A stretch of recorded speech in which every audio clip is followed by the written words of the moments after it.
बातमी अकोल्यातून। अकोल्यामध्ये युवा प्रशिक्षणार्थी संघटना आक्रमक झाली आहे। जिल्हाधिकारी कार्यालयावर आक्रोश मोर्चा काढला। शासनाने दिलेली आश्वासनं पाळली नाहीत। रखडलेले विद्यावेतन तत्काळ देण्यात यावं। नवीन भरती प्रक्रियेचा प्रश्न निकाली लागेपर्यंत स्थगिती द्यावी अशा मागण्यांसाठी हे आंदोलन केलं गेलं। आमचे मामा शिंदे मामा, आमचे मामा शिंदे मामा, आमच्या मागण्या पूर्ण झाल्या पाहिजे।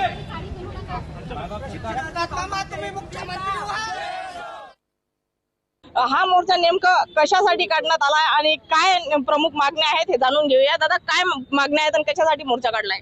मोर्चा यासाठी काढलेला आहे की आमचे जे प्रशिक्षणार्थी आहेत, आम्हाला पहिले 5-6 महिन्याचा कालावधी होता पहिले, नंतर आंदोलन केले आणि नंतर 5 महिन्याचा वाढवून दिला।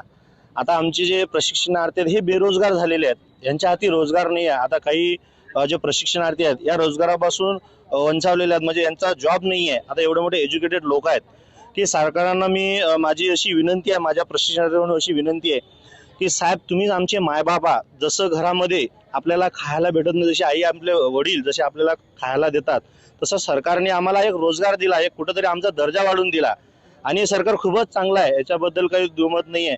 पण शासनाने आमचं हे दुःख ऐकून घ्यावं आणि आम्हाला या रोजगारापासून वंचित करू नये। त्यांनी सांगितलं होतं की बा तुम्हाला आम्ही परमनंट करणार, पहिले तुम्हाला अप्रेंटिस म्हणून 6 महिने तिथं तुम्हाला जॉब करायचा आहे, म्हणजे अनुभव घ्यायचा आहे आणि त्यानंतर तुम्हाला तिथंच परमनंट करणार, असं एकनाथजी शिंदे साहेबांनी त्यांच्या भाषणातून सांगितलं होतं।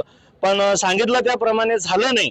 जसं यांना आश्वासन दिलं गेलं ते अजूनपर्यंत पूर्ण केलेलं नाही आहे। त्यांची ठोस ही भूमिका आहे की हा मोर्चा जो काढला आहे याच्यानंतर दुसरा आणखी एक मोर्चा काढण्यात येणार आहे।